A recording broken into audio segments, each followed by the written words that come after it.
Hare Nama Hare Nama Eva Kevalam Kalo Nasteva Nasteva Nasteva Gatiranyatan Hare Nama Hare Nama Eva Kevalam Kalo Nasteva Nasteva Nasteva Gatiranyatan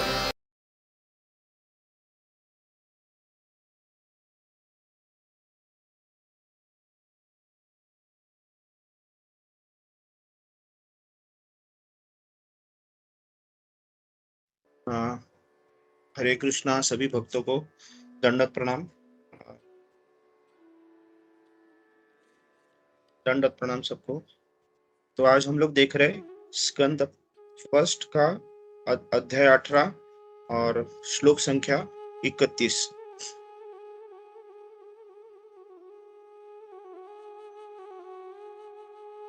ओम नमो भगवते वासुदेवाय। ओम नमो भगवते वासुदेवाय। ओम नमो भगवते वासुदेवाय। नारायणं नमस्कृत्यं नरं चैव नरोत्तमं देवीं सरस्वती व्यासं ततो जयमुदीरयेत्। नष्टप्रायेषु अभद्रेषु नित्यं भागवत सेवया भगवती उत्तम श्लोके भक्तिर्भवति नैष्टकी। जय श्री प्रभुपाद। जय श्री गुरुदेव। तो ये श्लोक इस प्रकार है। एष किं निभृता शेषकर्णो मिलिते क्षणः मूषा समाधिरोह स्विक्तिं तु नु स्यात् क्षत्रबन्धुभिः। Translation by Srila Prabhupada. Jai Srila Prabhupada. Upon returning, he began to contemplate and argue within himself whether the sage had actually been in meditation with senses concentrated and eyes closed, or whether he had just been feigning trance just to avoid receiving a lower क्षत्रिय। तो हम लोग ने कल के इसमें देखा था कि परीक्षित महाराज ने जब उनको प्यास लगी थी और वो शमिक ऋषि के उधर, श्रृंगी ऋषि के उधर जब ये गए थे, तो उनको वहां पे कुछ मतलब आदर तो नहीं हुआ उनका, मतलब किसी भी तरीके से उनको, जो एक राजा एक्सपेक्ट करता है कि कहीं पे जाएंगे तो उनको उसकी उनका ये होना चाहिए, उनके आदर होना चाहिए, तो वो तो नहीं हुआ था। लेकिन उनको प्यास लगी थी तो पानी भी नहीं दिया था। और जो ऋषि जो थे वो ध्यान लगा के बैठे थे, और उसके वजह से गुस्से में परीक्षित महाराज ने जो एक नीचे मरा हुआ जो सर्प था वो उनके कंधे पे डाल दिया था, और फिर वो वहां से निकल आते हैं। तो अभी हम लोग देख रहे हैं कि जब मतलब प्रभुपाद जी ने इस श्लोक का जो ट्रांसलेशन है वही बताया कि जब परीक्षित महाराज जब रिटर्न आ रहे थे, तब वो सोच रहे थे कि क्या जो ऋषि जो थे वो सच्ची में मेडिटेशन कर रहे थे या वो झूठ मूठ का ये कर रहे थे, ताकि मैं जो एक क्षत्रिय, जो मतलब ब्राह्मण के सामने वर्ण में और थोड़ा छोटा रहता हूँ, मतलब तो मतलब मैं एक क्षत्रिय को वो मिलना नहीं चाहते थे, उसके लिए वो झूठ मूठ का ध्यान करने का ये कर रहे थे। तो परपट में हम लोग देखते हैं प्रभुपाद। जय Shri Prabhupada. The king, being a devotee, did not approve of his own action, and thus he began to wonder whether the sage was really in a trance or was just pretending in order to avoid receiving the king, who was a kshatriya and therefore lower in rank. Repentance comes in the mind of good soul as soon as he commits something wrong. तो मतलब जब परीक्षित महाराज जब return आ रहे थे तो वो सोच रहे थे कि मतलब जो किया वो सही किया गलत किया, क्योंकि जो परीक्षित महाराज एक शुद्ध भक्त थे भगवान के। और जब कोई शुद्ध भक्त ऐसा कोई भी कृत्य करता है, कार्य करता है जिससे मतलब वो किसी भी तरीके से वो गलत लग सकता है, तो उस चीज का उनको बुरा लगता है। तो वही मतलब महाराज प्रभुपाद जी यहाँ पे बता रहे थे कि परीक्षित महाराज को एक तरीके से थोड़ा सा गलत लग रहा था कि मैंने कुछ गलत काम किया करके। तो यहाँ पे विश्वनाथ चक्रवर्ती ठाकुर जी और श्री जीव गोस्वामी यहाँ पे बता रहे हैं कि ये जो परीक्षित महाराज का जो कृत्य था या कार्य था, वो कोई उनके गए जन्मों के गलत कार्यों की वजह से नहीं होता है। नॉर्मली हम लोग देखते हैं कि हमारे लाखों जन्मों के जो स्वभाव है, वो स्वभाव से हम लोग इस जन्म में हमारे बहुत सारे कृत्य और कार्य करते हैं। तो मतलब वो करते हम ही हैं, लेकिन वो 3 गुणों के वजह से, 3 गुणों के प्रभाव में आके करते हैं। और वो 3 गुणों के हम लोग प्रभाव में आते क्यों हैं? क्योंकि हम लोग अरे लाख जन्म के से हमारा एक स्वभाव और हमारा एक नेचर बन चुका रहता है। तो उसकी वजह से हमारे इससे कृत्य वो जो कार्य होता है। तो यहाँ पे मतलब श्रील विश्वनाथ चक्रवर्ती ठाकुर जी और श्रील जीव गोस्वामी बता रहे थे कि महाराज ने ये जो कार्य किया था, वो उनके गए जन्मों के स्वभाव की वजह से नहीं किया था। ये जो था वो भगवान जो supreme personality of God head है, उनका खुद का मर्जी से हो गया था। उन्होंने यहाँ पे एक्चुअली ये भगवान से सॉरी महाराज से ये कृत्य करवाया था। So according to Srila Vishwanath Chakravarti Thakur, the plan was made by the will of Lord, and by the will of Lord, the situation of frustration was created. मतलब यही बता रहा है कि ये जो जो महाराज से हो गया था, ये महाराज का से जो कृत्य जो था, वो भगवान ने करवाया था।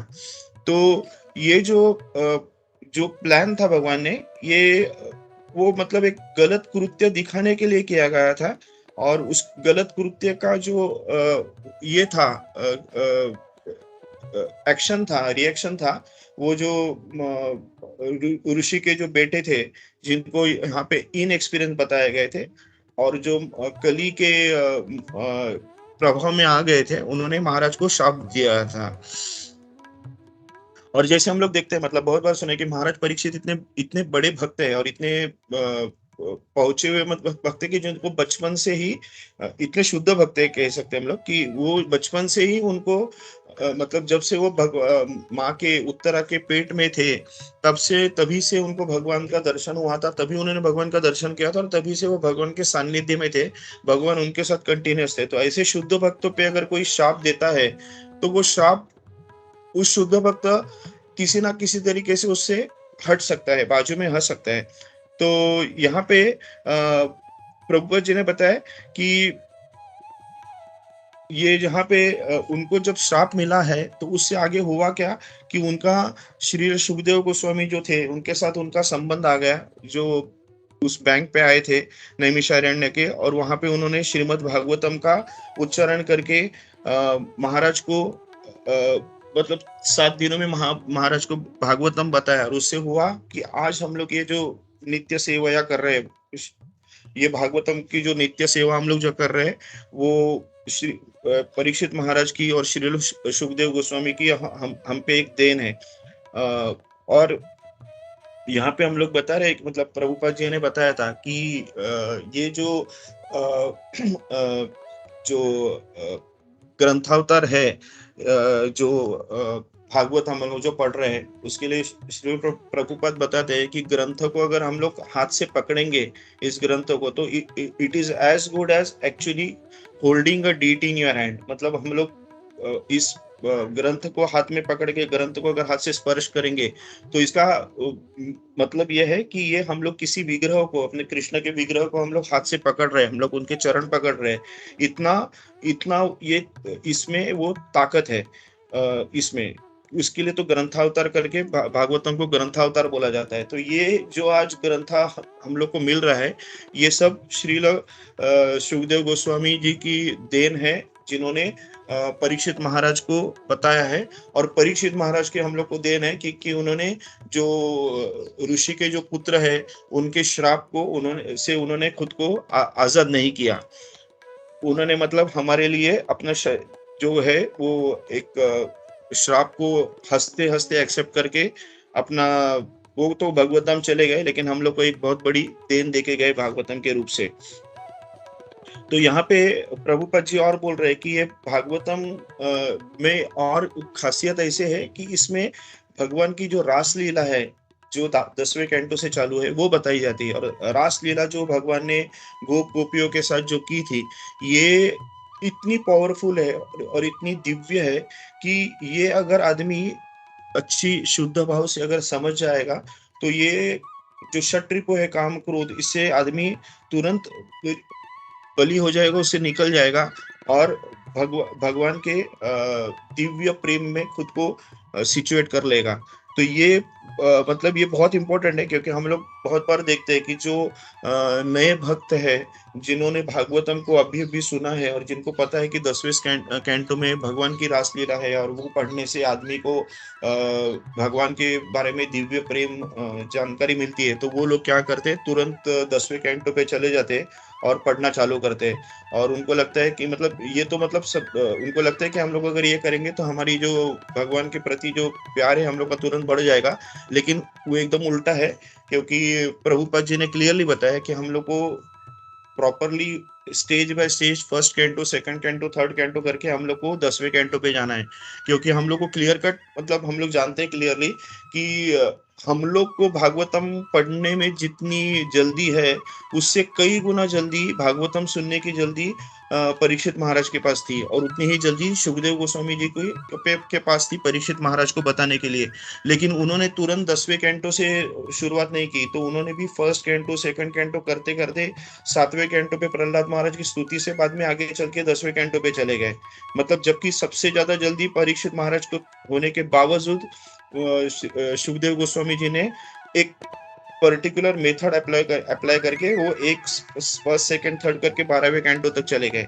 तो उसके पीछे डेफिनेटली सुखदेव गोस्वामी जी के पास उसके पीछे डेफिनेटली कोई तो प्लान होगा। 10वें कैंटो तो हम लोग अगर डायरेक्ट 10वें कैंटो पे जाएंगे तो इसका मतलब हमारी मूर्खता यहाँ से दिख रही है। तो यहाँ पे और फिर आगे प्रभुपद जी बता रहे थे कि हम लोग अगर देखेंगे तो अर्जुन जो थे, अर्जुन को भी भगवान ने एक निमित्त बनाया था। अर्जुन को भी एक पर्टिकुलर धर्म संकट में डाल दिया था। उन पे भी एक माया का शक्ति से आवरण मन पे डाल दिया था कि मैं अपने लोगों से कैसे लड़ूं, मैं अपने लोगों पे बाण कैसे चलाऊं, अपने भीष्म पितामह जो थे, अपने द्रोणाचार्य गुरु जो थे, मेरे ये सगे बंधु जो थे, उन पे बाण कैसे चलाऊं, ऐसे उन पे एक मोह का एक प्रभाव आ गया था, जिसके वजह से वो ये हो गए थे, उनकी मति कुंठित हो गई थी और वो खुद को श्री कृष्ण को के शरण में जाके उन्होंने श्री कृष्ण को अपने आप को ये कर दिया था, सरेंडर कर दिया था, और वो पूरी पूरी तरह से श्री कृष्ण के शरण में चले गए थे और श्री कृष्ण को उन्होंने गुरु माना था। उसके बाद हुआ क्या कि श्री कृष्ण ने उनको भगवत गीता बताई। तो भगवत गीता जो हम लोग मतलब मैंने कल आचार्य से सुना था कि उसको हम लोग ध्वनि अवतार बोल सकते हैं, नाद अवतार। तो वो भगवत गीता जो हमारे पास आ गई है वो भगवान का नाद अवतार भी क्यों हो गई, क्यों हमारे पास आ गई, क्योंकि तभी अर्जुन जो थे वो अपने एक मोह के प्रभाव में आ गए थे। लेकिन मतलब अर्जुन खुद मोह के प्रभाव में नहीं आए थे।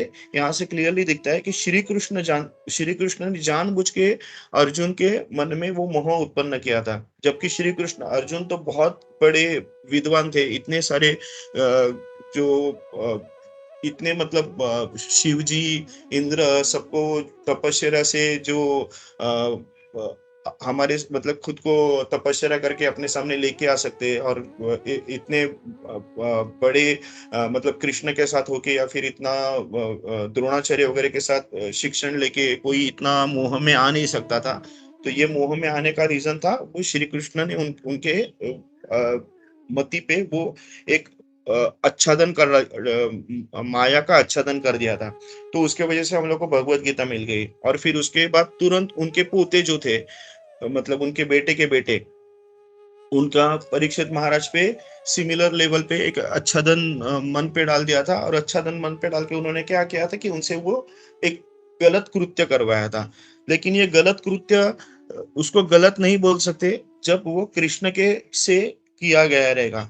और यहाँ पे हम लोग ने विश्वनाथ चक्रवर्ती ठाकुर और श्री जीव गोस्वामी क्लियरली बताया था कि ये जो परीक्षित महाराज ने खुद नहीं किया था, उनकी कुछ गलत कार्य नहीं था जो किसी पुराने जन्म के प्रभाव में आके किया गया हो। ये खुद एक भगवान की इच्छा थी और भगवान का खुद उस पे प्लान था। तो यहाँ पे हम लोग देख रहे हैं कि अर्जुन के थ्रू हम लोग को ध्वनि अवतार जो भगवत गीता मिली, और परीक्षित महाराज के थ्रू हम लोग को ग्रंथात भागवतम, श्रीमद् भागवतम मिला।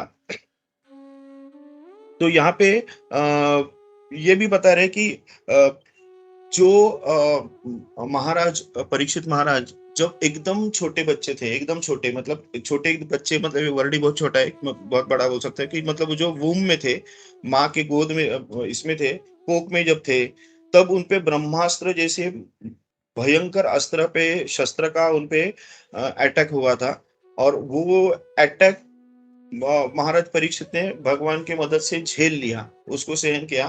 तो छोटे से मतलब सूरज की रोशनी से तप के वजह से सूरज के तप मतलब क्या बोलते हैं टेम्परेचर के वजह से और एक हल्के से प्यास के वजह से महाराज परीक्षित जिनकी तुलना की थी बहुत बहुत बड़े राजाओं से और भक्त राजाओं से, मतलब जो युधिष्ठिर से भी महान थे, अर्जुन से भी महान थे, ऐसे-ऐसे सब राजाओं से जिनकी तुलना की थी, वो क्या सिर्फ़ इतने प्यास के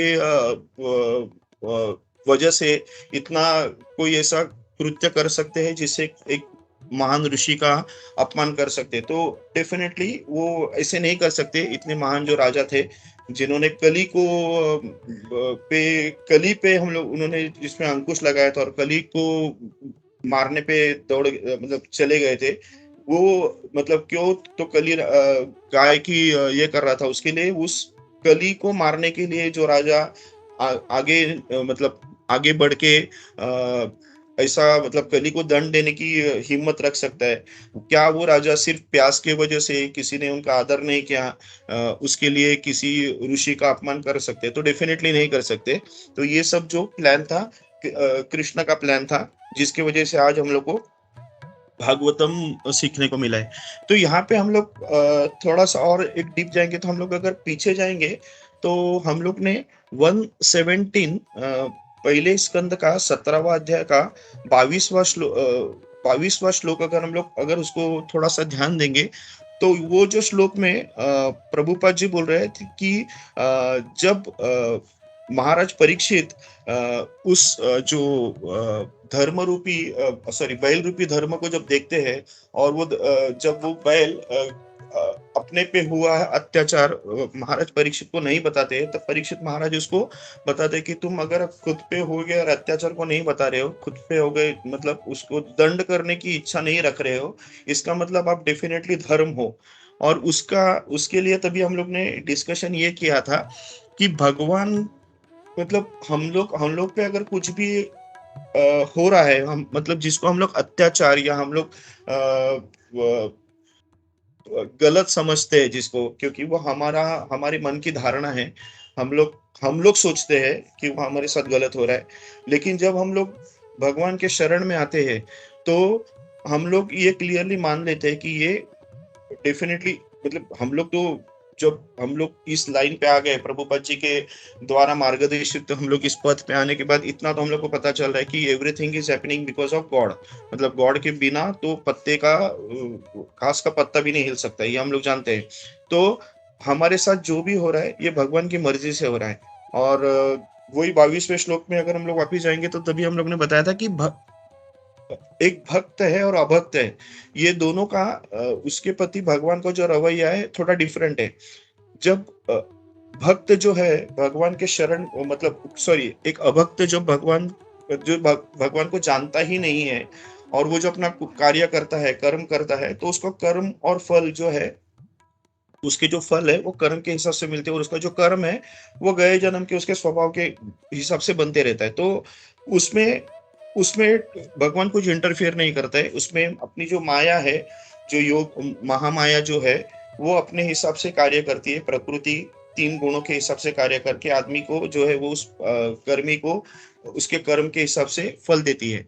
लेकिन जब कोई एक भक्त है, वो अगर भगवान को सामने जाके भगवान को बोलता है कि मैं पूरी तरह से आपके शरण में आ गया हूँ और आज के बाद जो भी है आप मेरे लिए डिसाइड करो, मैं सब कुछ आप पे न्यौछावर करता हूँ। इस तरीके से जब एक कोई भक्त भगवान के शरण में जाता है, तो उसका जो भी है, आगे के जो भी कार्य है, उस पे भगवान इंटरफेयर करते हैं।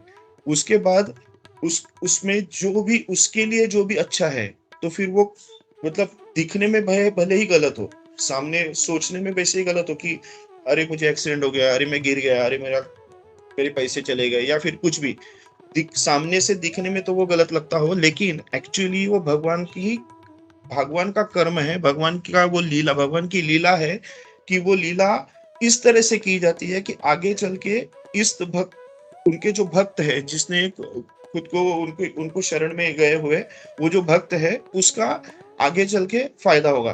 क्योंकि हम तो क्लियरली कल क्या खाना खाए हम लोग को याद नहीं रहता है, तो वो तो दूर की बात है कि हम लोग ने गए जन्म में क्या है कि हम लोग को याद रहेगा। आगे वाले जन्म पे हम लोग को कोई ज्ञान नहीं है, हम लोग उसके बारे में सोच नहीं सकते। तो ना ही गए जन्म का हम लोग को ज्ञान है, ना आगे जन्म के होने वाला ज्ञान है। तो हम लोग को डेफिनेटली अपने बारे में क्या सही है, क्या गलत है, हम लोग को मालूम नहीं। उसके लिए हम लोग भगवान के सामने खुद को सरेंडर कर लेते हैं। तो भगवान को डेफिनेटली जानता है, भगवान तो डेफिनेटली जानते हैं हमारे लिए क्या सही है, क्या गलत है। और उस जो सही होना चाहिए, उस हिसाब से ही भगवान हमारे हमसे कार्य करते हैं। अगर परीक्षित महाराज से वो कार्य करके अगर देखेंगे तो परीक्षित महाराज को मृत्यु आ गई। तो मृत्यु मतलब आज के अगर लोगों में देखेंगे, कर्मी लोगों के हिसाब से देखते हैं तो वो मृत्यु को गलत समझते हैं। लेकिन यहाँ पे हम लोग क्लियरली देखते हैं कि ये जो मृत्यु नहीं थी परीक्षित महाराज की, तो परीक्षित महाराज भगवत धाम पहुंच गए। और सिर्फ भगवत धाम तो अकेले पहुंचे नहीं, हम लोग के लिए भगवत धाम का रास्ता खोल के दिया। आज हमारे पास जो भागवतम है, भागवतम हमारे लिए भगवत धाम का रास्ता है। वो भगवत धाम का रास्ता उन्होंने हम हमारे लिए ओपन करके दिखा है, हम लोग को दिखाया है रास्ता कि ये रास्ते से आपको चलना है। उसके लिए उन्होंने खुद के शरीर को छोड़ दिया। मतलब ठीक है, वो शरीर को छोड़ दिया, वो तो भगवत धाम चले गए, लेकिन खुद अकेले नहीं कि हमारे लिए भी उन्होंने रास्ता दिखा के गए। तो हम लोग देखते हैं कि नॉर्मली ये जो कर्मी लोग हैं अभी के युग में, हम लोग देखते हैं कि वो मृत्यु को एंड समझते हैं। और मृत्यु को लगता है कि अरे किसी की मृत्यु हो गई तो मतलब खत्म हो गया, और तभी उसको भगवान ने कुछ उसका अच्छा नहीं किया, उसको मृत्यु दे दी, मतलब उसको खत्म हो गया। लेकिन हम लोग जो है जो भगवान के शरण में आ गए, हम लोग जो अभी प्रभुपद जी के रास्ते पे थोड़े आगे बढ़ रहे हैं, तो हम लोग को इतना पता है कि मृत्यु is not end of everything, it is start of a new beginning. तो कल चल के हम अगर इस मृत्यु ये अगर शरीर से मृत्यु मिलके अगर हम लोग को अगला शरीर अगर किसी भक्त के घर पे जन्म मिलना, तो ये डेफिनेटली ये जीवन से डेफिनेटली वो अच्छा जन्म है। अगर ना मिला और अगर भगवत धाम गए तो वो डेफिनेटली उससे और क्या अच्छा है। तो मतलब मृत्यु is not definitely end, it is the start of new beginning which could be much much better, and if you are actually surrendering to God then it will be definitely better. तो ये हम लोग को पूरी तरह से ध्यान होना चाहिए कि भगवान पे अगर हम लोग शरण आ जाते हैं और हमारे से जो भी कृत्य होते हैं वो भगवान हमसे खुद करवा लेते हैं। और जब भगवान हमसे कृत्य कोई करवा लेते हैं तो वो डेफिनेटली हमारे अच्छे के लिए रहते हैं। तो ये जो हम लोग आज की जो जो श्लोक है, उस श्लोक में हम लोग के लिए ये क्लियरली मतलब देख सकते हैं कि अर्जुन हो या फिर महाराज परीक्षित हो, उनसे जो भी कृत्य हो गए, वो जो कृत्य थे वो भगवान के मर्जी से हो गए। और उस कृत्य की वजह से हुआ क्या कि हमारे पास आज दो बड़े ग्रंथ, मतलब भगवान के एक ध्वनि अवतार और भगवान के एक ग्रंथावतार, ऐसे श्रीमद् भगवत गीता और श्रीमद् भागवतम हमारे सामने आ गए, जिनको आज पढ़ के हम लोग भगवान को जानने की कोशिश कर सकते हैं, जिनको पढ़ के हम लोग भगवान के प्यार को जानने की कोशिश कर सकते हैं, जिनको पढ़ के हम भगवान के लिए श्रद्धा उत्पन्न कर सकते हैं, भगवान की भक्ति कर सकते हैं। तो ये जो महान ग्रंथ जिन दोनों की वजह से हो गई थी और जो दोनों ने कृत्य किया था वो भगवान की लीला थी, और वो हम लोग को क्लियरली जान लेना चाहिए। और एक्चुअली हम लोग को ऋणी होना चाहिए परीक्षित महाराज का। और प्रभुपाद जी का जो बेसिकली यही यहाँ पे इंटेंशन है बताने के लिए कि ये जो कृत्य कोई डिवोटी करता है, कोई भी डिवोटी के हाथ में कोई भी कृत्य होता है जिसको हम लोग अपने दिमाग से नहीं सोच सकते। हमारा जो एक लिमिटेड दिमाग है, लिमिटेड इंटेलिजेंस है, उस हमने लिमिटेड इंटेलिजेंस से ये सोच नहीं सकते कि वो गलत है सही है।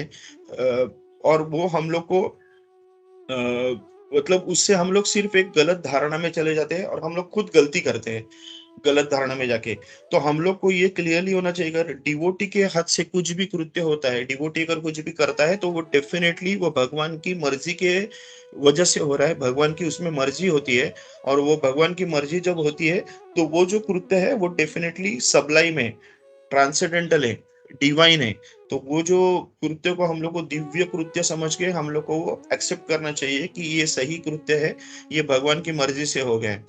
तो आज के जो श्लोक है, इस श्लोक के हिसाब से मतलब जो मैंने अभी आचार्य से सुना है, वो आपके सामने रखने की मैंने कोशिश की थी। मैं अपनी वाणी को विश्राम देता हूँ।